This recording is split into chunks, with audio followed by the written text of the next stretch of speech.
대한민국의 풍성한 국방 소식을 모아놓은 국방탐구생활입니다. 구독, 좋아요, 알림 설정 감사드립니다.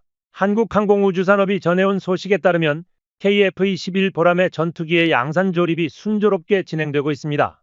양산에 돌입한 KF-21 전투기는 우수한 기능과 합리적인 가격으로 세계 방산 시장에서 큰 주목을 받고 있습니다.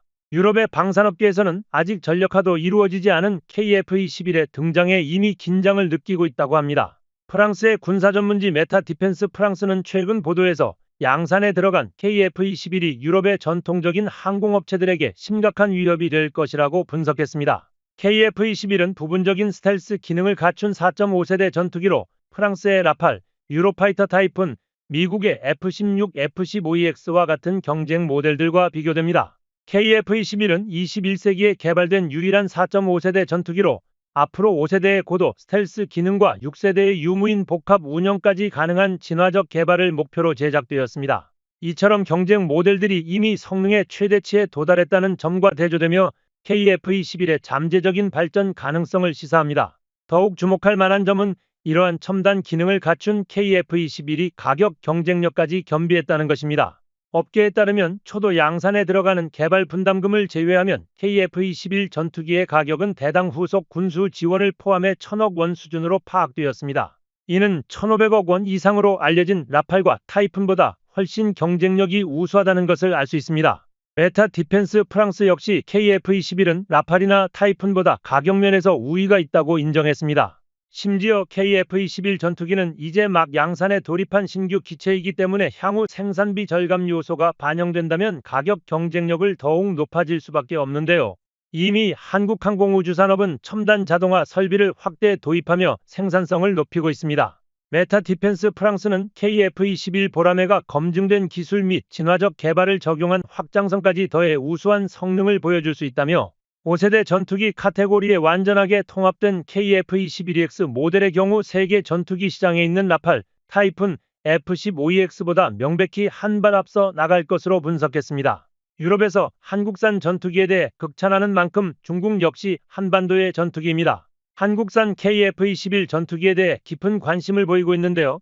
특히 중국 최대 뉴스 포털 사이트 163.com에 따르면 KF-21 보라매를 엉터리 비행기라고 조롱하는 모습을 볼 수 있었습니다. 중국은 한국이 서방 기술을 이용해 KF-21 전투기를 개발했지만 이는 4.5세대 전투기 수준에 불과하며 5세대와 거리가 멀다고 주장했는데요. 그러면서 중국에서 자체 개발 중인 J-20 전투기를 언급했습니다. 중국은 서방 기술 도입 없이 F-22, F-35에 버금가는 차세대 전투기를 개발하였고 이미 비행 테스트를 수행했다며 일부 기술 문제는 해결해야 할 과제이지만 미국의 관여 없이 수준 높은 전투기를 만들었다고 자화자찬했습니다. 하지만 중동 국가 고위직들이 잇따라 한국을 방문하면서 전투기 수출을 고대하던 중국 역시 질투심에 붕괴할 수밖에 없는 상황이 되었습니다. 중동 각국은 한국의 천궁2, K9, LSAM 등 지상무기와 미사일 체계를 구매하는 한편 한국 KF-21 전투기를 비롯한 항공무기 체계에도 깊은 관심을 보이고 있습니다. 특히 사우디아라비아의 경우 한국과 6세대 전투기 개발을 원한다는 입장을 공고히 하며 더욱 구체적인 협상을 진행하기 시작했는데요.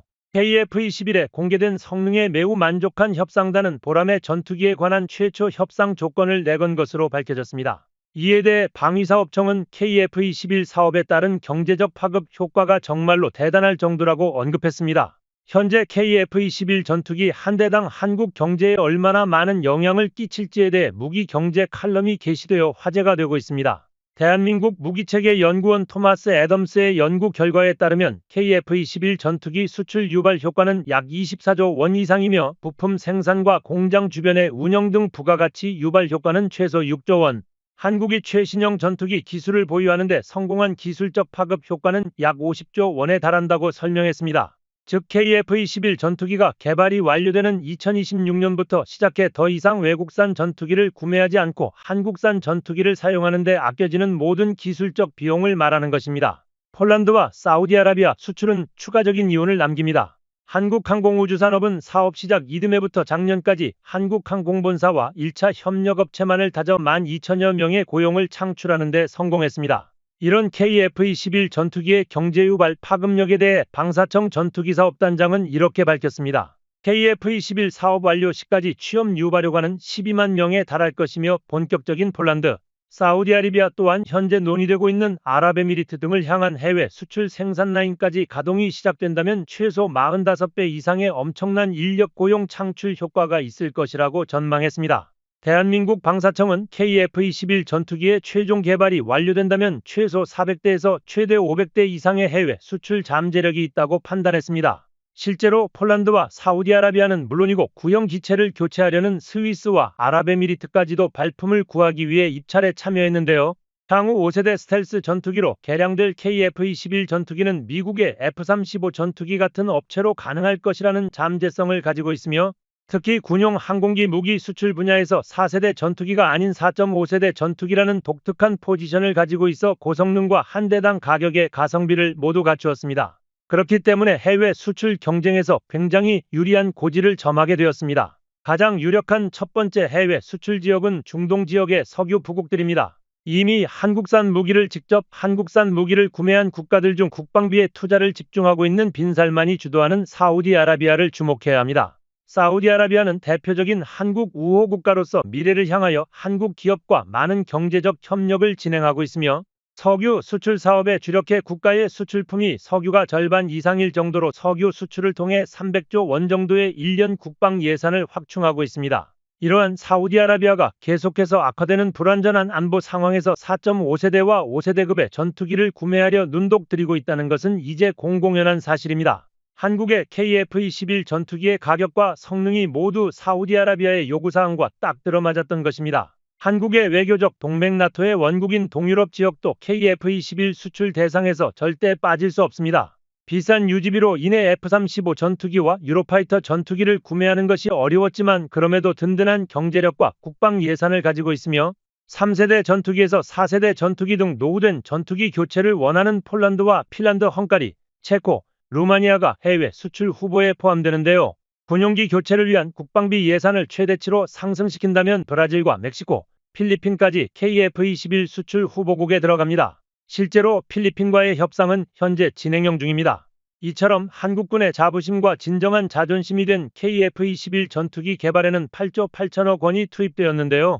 이 정도 초대박 규모의 사업은 단군 이래 한국 최대의 무기 개발 사업으로 기록되었습니다. 한국산 전투기의 원활한 수출을 위하여 현재 KF-21 전투기의 부품 국산화율은 예정보다 빠르게 발전하고 있습니다. 현재 70%를 넘긴 부품 국산화율이 점차 높아질수록 해외 수입 부품을 대폭 줄이고 생산 단가를 더욱 낮출 수 있습니다. 전투기의 심장인 터보팬 엔진은 하나에어로스페이스가 제너럴 일렉트릭사의 엔진을 도입하여 80% 이상의 부품 국산화율을 하지만 미국 기술을 바탕으로 한 한국형 엔진이 아닌 대한민국 기술로 만든 국산 엔진이 반드시 필요한 상황인데요. 하나와 두산 에너빌리티가 이를 위해 성공을 위해 힘을 합쳤습니다. 자주 국방을 위한 전투기 부품 국산화는 정말 중요한 과제 중 하나입니다. 한국산 전투기를 위해서는 KF-21 전투기의 국산화율도 점진적으로 끌어올려야 하며 2030년 초반까지 높은 수준의 국산화율을 기록했습니다. 국산화가 되지 않는다면 모든 것을 운영하기에 여러 가지 제약이 따를 수밖에 없는 것이 현실입니다. 하지만 한국항공우주산업은 부품 국산화, 특히 독자 엔진 개발에 큰 힘을 쏟고 있습니다. 엔진 국산화가 이루어지면 대한민국 항공산업의 무궁한 발전은 물론 전투기 사업에 엄청난 도움이 될 것입니다. 더 이상 미국의 간섭을 받지 않을 수 있도록 개발 중인 한국 엔진의 상황을 보여드리겠습니다. 그동안 대한민국은 미국 기업의 오랜 갑질을 견뎌와야 했습니다. 이는 KF-21 전투기 개발사에도 녹아있는데요. 한국항공우주산업은 미국 록히드 마틴의 도움을 받아 사업에 착수했지만 전자장비에서 치명적 난관에 봉착했습니다. 미국으로부터 F-35 40대 도입을 조건으로 한 차세대 전투기 3차 사업의 절충 교역으로 우리 대한민국은 미국의 레이더 등 핵심 기술을 이전받기로 했는데 미국이 갑작스레 거부한 것입니다. 그중 가장 한국을 힘들게 했던 것이 능동전자주사식 위상배열 A사 레이더와 적외선 탐색 추적장비, 전자광학 표적 추적장비, 전자파 방해장비 등이었는데 이 모든 기술 이전을 거부한 것입니다. 하지만 한국은 이를 국내 개발해내며 난관을 헤쳐왔습니다. 그런데 이번에도 KF-21 전투기가 당당한 대한민국산 전투기임에도 미국 측의 통제를 받게 되는 일이 생겼습니다. 그 이유는 바로 엔진 때문입니다. KF-21 전투기에 탑재되는 엔진은 국내에서 면허 생산하는 미국 업체 모델입니다. 그렇기 때문에 우리 정부는 국산 전투기에 미국 업체 엔진이 장착되는 현실을 바꾸겠다며 지난해 독립했습니다. 엔진 개발을 자신있게 선언한 것입니다. 양산을 앞둔 한국형 차세대 전투기 KF-21에도 반드시 국산 엔진을 장착하겠다는 포부를 밝히며 계획을 진행 중인 것으로 드러났습니다. 최근 쏟아지는 수출 문의에 대한민국은 KF-21 전투기 국산화에 열을 올리고 있습니다. 그 중에서도 특히 첨단 엔진을 개발하는 데 10년이 걸린다고 가정했을 때 총 9조 4천억 원의 부가가치를 얻을 수 있을 것으로 기대되는 만큼 KF-21 전투기 엔진 개발에 박차를 가하고 있습니다. 국산 엔진은 국내에서 가장 유명한 미래 공기엔진 제조업체인 하나와 두산에서 통합 개발을 주도하고 있습니다. 한국이 전투기를 만들겠다고 시작한 지 불과 몇 년 만에 KF-21 전투기의 실물을 내놓은 한국은 이제 한국형 엔진 탑재 테스트 비행과 엔진 개발까지 진행할 정도로 성장했으며 이에 대해서는 대단하다는 말밖에 나오지 않습니다. 또한 빠른 선의 능력으로 한국이 보유한 어떤 전투기보다도 신속한 민첩기동도 가능합니다. 실제로 한국의 항공엔진 분야에 대해서는 하나에어로스페이스가 기술을 주도하고 있으며 상당히 높은 기술력으로 세계 항공 분야를 독점하는 3대 기업의 신뢰를 얻고 있습니다. 더 흥미로운 점은 내년에는 여기서 온도를 더 올려서 2000케빈급 소재 기술 사업이 완료된다는 것입니다. 이 사업은 일단은 두산의 차세대 가스터빈용 소재 개발을 위한 것이지만 이미 하나에어로스페이스의 엔진 개발에 두산이 협력하고 있는 데다 1900켈빈급 기술 역시 두산의 사업에서 파생된 것이라 2000켈빈 엔진 역시 기대해 볼 수 있을 것 같습니다. 하나의 엔진 개발이 성공하면 이처럼 많은 이득을 볼 수 있는데 가장 고무적인 점은 역시 이런 성능 향상을 거두고도 가격적으로는 상당히 이득이라는 것에 의의가 있습니다. F414 엔진은 앞서 살펴본 것처럼 970억 중 125억을 차지하며 항공기 전체 가격의 10%도 넘어가는 비싼 엔진입니다. 즉 도입도 아니고 라이센스 생산인데도 말이죠. 하지만 그 과정에서 한국은 많은 노하우를 습득했고 국산 엔진을 만들어 놓는다면 사실상 같은 시간과 비용을 들여서도 더 싸게 더 나은 엔진을 쓸 수 있게 될 것입니다. 방식을 공개하여 세계는 대한민국 엔진으로 뜨겁게 달구어지는 상황입니다. 다만 하나의 오로스페이스가 자신 없어하는 분야가 하나 있었습니다. 바로 시험평가인데요. 이러한 기술을 적용한 엔진을 만들기 위해선 모든 단계에 대해 설계 능력과 제작 능력 그리고 그 안전성을 증명할 수 있는 시험평가를 하나하나 거쳐야만 합니다. 그런데 그걸 위한 인프라를 일개 기업이 만들려면 수조에 가까운 예산이 드는데 사실상 불가능한 영역이죠. 여기서 절실한 것이 다른 협력기업이나 국가적 지원의 존재입니다. 운 좋게도 하나는 그 둘을 모두 얻을 수 있었습니다. 한화가 엔진 개발을 선언한 같은 날 정확히 똑같은 분야에 출사표를 내민 기업이 있었던 것입니다. 바로 두산 에너빌리티인데요.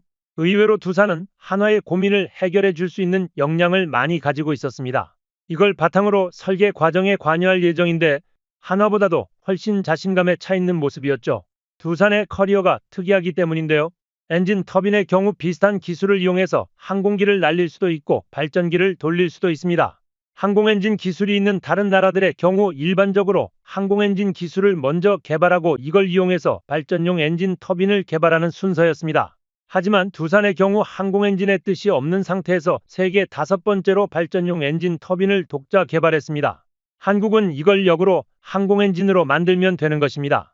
두 엔진의 차이는 항공엔진의 경우 무게 대비 추력을 극대화하는 것이 목표고 발전엔진의 경우 연료 효율을 극대화하는 것이 목표라는 것입니다. 반대로 말하면 두산의 엔진은 이미 연료 효율만큼은 최고라는 것이 됩니다. 물론 이걸 항공엔진으로 만드는 과정이 간단하지는 않겠지만 두산은 초고압 터빈을 1만 시간 가까이 지속적으로 노출시킨 운전 기록 그 자체가 자부심이라고 스스로 밝혔습니다. 한화가 고심하고 있는 초내열성 소재 역시 두산은 1700도까지 극복한 소재를 보유하고 있습니다. 두산은 발전 엔진 터빈을 쏟은 지난 10년간 어마어마하게 많은 소재 데이터를 쌓았고 이 데이터를 분석해서 새로운 합금강을 제조하는 데 이를 적극 활용하고 있습니다.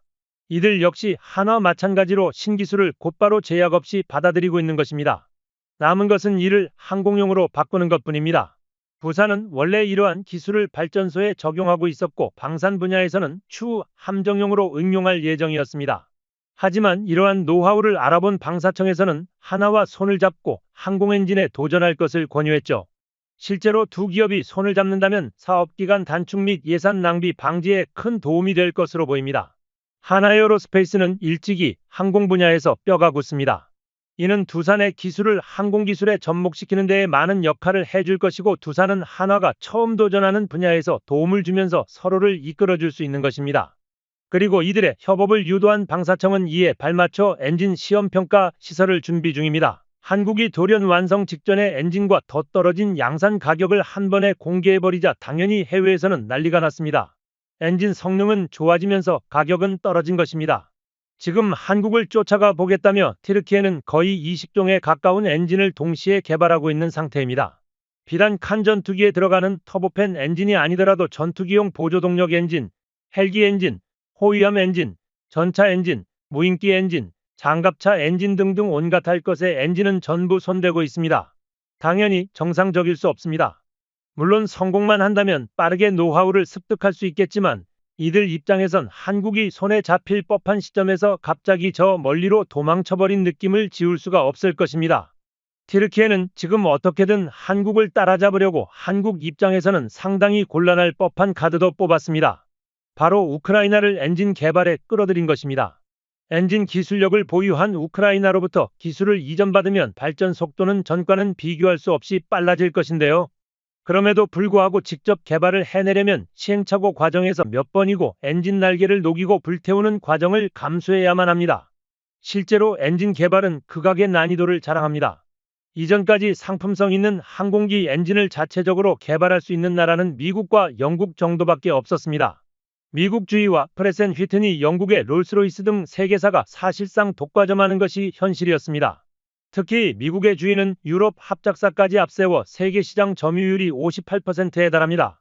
전쟁을 여러 번 거치며 항공기 엔진을 국가 전략기술로 육성한 미국과 영국은 기술의 해외 이전을 막는 방식으로 독과점 형태를 유지하고 있는 것입니다. 전 세계는 이 3사의 기술을 어떻게 해서라도 흉내내서 만들어보자고 달려드는 경우가 적지 않았지만 내구성 등의 문제로 십수년이 넘도록 그 벽을 넘는 곳은 없었습니다. 하지만 그렇다고 항공기 엔진 국산화를 포기할 수는 없습니다. 항공기 엔진은 항공산업 육성을 위한 필수적인 핵심 산업인 동시에 국가 안보와도 직결된 전략 산업이기 때문입니다. 그렇기 때문에 한화에어로스페이스가 주위 프렛 앤 위트니 롤스로이스 3대 기업과 합작한 것이 얼마나 대단한지 알 수 있습니다. KF-21 전투기 엔진 체계 국제개발 동향이라는 보고서 자료에 따르면 한화에어로 국방과학연구소는 20년 전인 2004년부터 2007년까지 램제트 추진기관을 개발해 왔습니다. 램제트 엔진은 고속으로 불어난 공기를 원통 안에 압축하고 연료를 분사 점화하여 연소의 추진력을 얻는 제트 엔진입니다. 별도의 압축기나 터빈을 쓰지 않아 슈퍼 크루징 기체에 적합하죠. 한국은 이미 관련 기술을 확보한 상태이며 그뿐만이 아닙니다. 2010년과 2012년 사이에는 KF-21 전투기용 엔진 핵심 기술 응용 연구를 진행하였으며 2011년부터 초고속 공기의 흡입 엔진 특화 관련 연구를 시작하여 2017년까지 그 결실을 맺었습니다. 2018년부터 개발되기 시작한 램제트 엔진 활강체 테스트는 올해 2023년 마치겠다는 계획이 있었는데요. 국방과학연구소와 한화에어로 측은 엔진 국산화에 대한 기술 이전을 받는데 최종 동의를 받았고 이처럼 놀라운 추진력과 안정성을 계획한 것도 하나의 우리의 미래 방안이라는 계획이 알려졌습니다. 이 정도 성능의 엔진은 KF-21 보라매가 자랑하는 일명 코브라 기동도 충분히 가능합니다. 실제로 대한민국은 최근 고받음갑 기동비행에 성공하며 전 세계 군사 전문가들의 이목을 끌었습니다. 이것은 기존 KF-21 전투기 장착하고 있는 수준급의 전투기 엔진이었고 현재는 추가적인 연구를 통해 3만 파운드급의 출력을 갖춘 엔진 개발도 진행 중에 있습니다. 또한 한국은 단계적으로 엔진 개발을 진행하고 있으며 이에 대한 자세한 성과로 티타늄 블레이드와 더바이패스용 구동기를 한국이 직접 개발 중입니다. 그 중에서도 차세대 신기술로 개발된 램제트 엔진은 기존에 존재했던 구형 엔진에 비해 우수한 출력과 연비 그리고 뛰어난 안정성을 가졌다고 소개했습니다. 사업이 순항하면 한국산 엔진은 중급 스텔스기인 KF-21 블록3부터 본격적으로 적용될 것으로 보입니다. 한국산 엔진의 출력은 18,000파운드 급으로 향상될 전망이며 6세대 전투기 경쟁에도 힘을 보탤 것으로 보입니다. 6세대 급전투기 개발은 리스크가 상당하기 때문에 선진국들도 손을 잡고 실시하지만 한국은 이를 독자적으로 개발하는 것을 기본 방침으로 하고 있습니다. 다만 현재 연구원 충원이 굉장히 시급한 과제입니다. 주력 참여업체의 경우 최소 800명이 필요하지만 현재 4분의 1 수준으로 개발을 진행하고 있다는 점이 안타깝습니다. 이 부분에 대한 해소를 위해 무기나 공정을 최대한 늘려나가고 있습니다. 한국의 정밀한 무인 공정으로 엔진 제작까지 진행하게 되는 것입니다. 대한민국 엔진 개발이 원활하게 이루어지는 이유는 한화에어로스페이스에서 그동안 쌓아온 기술력 덕분입니다. 한화가 사운을 걸고 진행하는 항공엔진 국산화 사업은 현재 관련 기술력을 보유하고 있는 두산 레노빌리티의 협력도 얻고 있으며 국가적인 지원까지 등에 얻고 있습니다. 해외에서 예상하는 개발 기간인 10년에 어떻게든 단축하기 위해서 그야말로 전력 투구를 하고 있는 상황이죠. 한화 역시 판버러 에어쇼에 참가해 부스를 내고 사업을 홍보했는데 당시 이는 세계적인 화제를 불러일으켰습니다. 한화가 공개한 엔진의 프로토타입을 본다면 이는 사실상 형상 설계가 마무리된 단계라는 의미나 마찬가지였습니다. 엔진 개발에 필요한 두 가지 기술은 효율적인 연소를 유도하는 설계 기술과 연소 시의 고온, 고압에 버티는 재료 기술입니다. 엔진 국산화 사업을 진행하면서 한화는 줄곧 자신들이 상당한 수준의 설계 기술을 이미 보유하고 있다고 자신해왔습니다. 재료 기술을 따라잡는 데 시간이 걸리는 것이라고 여러 차례 언급해왔죠. 마치 이를 증명하기라도 하듯 하드웨어 아예 엔진 국산화 사업에 공식적으로 착수한 지 얼마 되지도 않아 이론적으로 충분한 효율을 뽑아낼 수 있는 설계를 갖고 나온 것입니다. 한화는 이번에 공개한 시제 모형의 15,000파운드 추력을 목표로 하고 있습니다. 이는 KF-21 보라매가 지금도 탑재되고 있는 F414 엔진과 동급의 성능인데요. 외형적으로 보이는 특징상 이는 결코 허풍이 아닌 것으로 여겨지고 있습니다. 3단 팬, 6단 압축기, 1단 고압 터빈, 1단 저압 터빈의 구성을 확인할 수 있는데 이 구성은 F414 엔진과 거의 동일합니다. KF-21에 들어가는 F414 엔진은 압축기가 7단으로 하나 더 많습니다. 그리고 앞에 3단 팬이 맨 앞에 1단과 뒤쪽 2단의 구성이 다릅니다. 앞에 1단은 블레이드와 로터 디스크가 분리되어 있고 뒤쪽 2단은 이 두 개가 일체화된 블리스크 구조입니다. 제너럴 일렉트릭은 추후 이를 개량하기 위해 F4140이라는 파생형을 만들었는데 이건 3단 팬이 모두 분리식으로 제작되어 공기 흡입량이 10%, 출력이 18%가량 증가됐습니다. 그리고 압축기 수를 1개 줄인 6개로 조정했습니다. 한화가 공개한 시제품은 처음부터 3단 팬이 모두 블리스크 구조입니다. 또한 엔진 압축기를 7단이 아닌 6단으로 만든 대신 팬과 압축기 사이의 공간을 비교적 넓게 설계해 두었습니다. 보통 해당 공간은 기어박스와의 연결을 위한 파워 테이크 오프 장치가 들어갑니다. 이 공간을 넓게 설계해두면 추후 6세대 전투기용 엔진으로 업그레이드할 경우 필수적인 대용량 발전기를 그 자리에 설치할 수 있습니다. 좀 더 효율적으로 서빈을 회전력을 전력으로 바꿔줄 수 있는 것입니다. 무인기 컨트롤 등에 훨씬 많은 전력을 소모하는 6세대 전투기에게 꼭 필요한 성능이죠.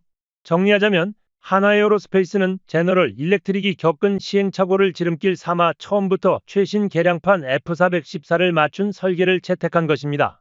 과거 한화의 관련자가 한 인터뷰에 출연해서 6세대 개발까지를 염두에 두고 엔진을 개발하고 있다고 밝힌 바 있는데 이러한 설계 변경점이 그러한 예시 중 하나였던 것으로 분석되고 있습니다. 그런데 한화는 이번에 공개한 시제 모형 그대로 엔진을 완성하지도 않을 계획입니다. 이미 F414급 성능의 6세대 전투기에도 적용할 수 있지만 그 이상의 성능을 꿈꾸는 것입니다. 한화가 엔진 개발 사업 관련 공개한 로드맵 중에는 아예 첫 단계로 개발되는 엔진부터 15,000파운드를 뛰어넘는 18,000파운드로 표기된 것이 있습니다.